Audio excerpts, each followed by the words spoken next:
tell you what, that is the subject that is crucial because government is too big in Washington, D.C. It's run away. We have no controls of spending, taxes, regulations, no control in the Federal Reserve printing money.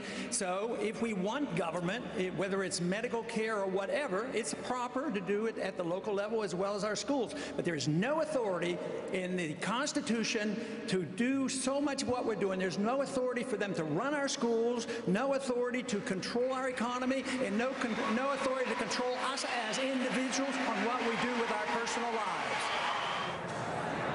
And welcome back to Orlando, Florida, where tonight 9 presidential hopefuls took the stage to outline their vision for America. And among those contenders, Texas Congressman Ron Paul. He joins me now. How are you, Congressman? Thank you. Doing well. The last time you ducked me, we asked you to be on the program, and I saw you doing an interview right next to me. I'm glad you came on this time. Well, I did have another appointment that night, you know, with my supporters. You know, I have enthusiastic supporters. Oh, you have the most enthusiastic supporters. So I couldn't let them down. I feel very obligated to But you were sitting right next to me doing an interview when you were supposed to be here. You know, you have a better memory than I do, so I don't recall exactly. By the way, you know where your son Randis was today? He was on Air Force One with President Obama. The only time I went on Air Force One was with Ronald Reagan. Is that right? I got to talk to him about the gold standard.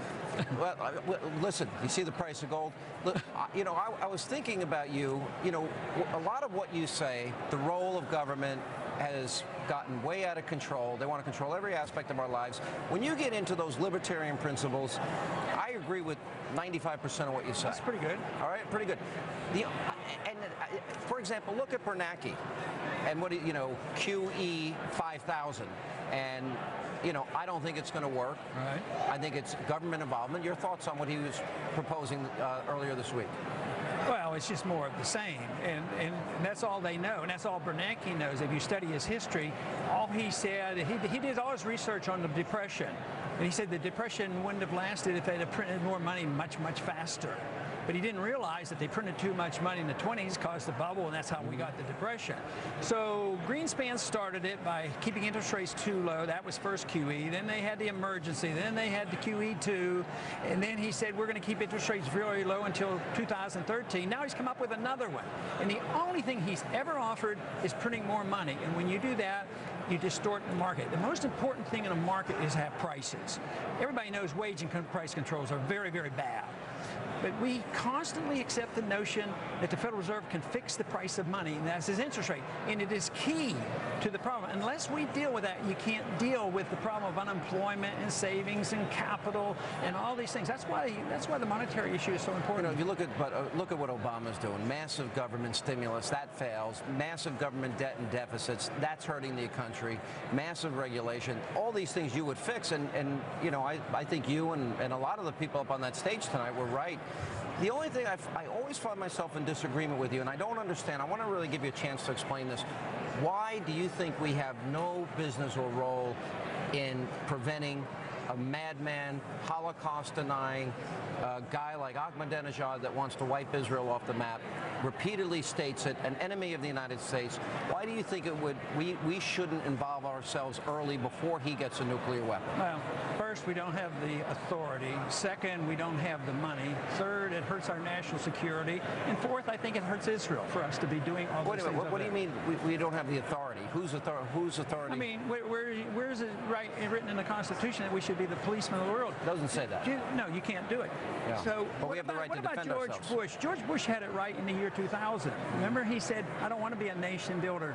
I don't want to be involved in policemen of the world, because he didn't like what Clinton was doing in Kosovo. So I just stick that. The founders preached that message. Don't go about the world looking for monsters to destroy. Besides, we don't have the money is the most important. I think that's really important. But is it a case that if we don't deal with certain threats now, we'll deal with them later? For example, as we watch the expansion of Nazism, you know, eventually, obviously Pearl Harbor played a big part, but we were a part of beating back the forces of fascism and Nazism. Maybe had we gotten in early? Yeah. I mean, do you have to look at potential threats down the road and realize that if somebody says they want to destroy you, you got to believe them? Yeah, but that's all war propaganda. We did that to go into... No, Ahmadinejad says it. He wants to destroy Israel in the U.S. Yeah, but so did Khrushchev say that he wanted to bury us, and he had a capability of doing that. Yeah. Iran is not a threat in a true sense of the word. They You really believe that? Let me finish the sentence. Yeah. They have a lot of oil, but they have to import gasoline. They don't have intercontinental ballistic missiles, and people like others, and maybe you're willing to go in there and aggressively attack a country, and they don't even have a weapon. You know why I am, and this is just a disagreement we have, because when he says he wants to annihilate Israel, his ties, he's fighting proxy wars against Israel right now by funding Hezbollah, Al-Qaeda, Islamic Jihad, the Muslim Brotherhood. They are already fighting a war against us in many ways and Western values, and it's just a matter of us recognizing it. But if we'd have followed George Bush's foreign policy and Ronald Reagan, he said that he left after Lebanon and the chaos. He says, those politics up there is so irrational.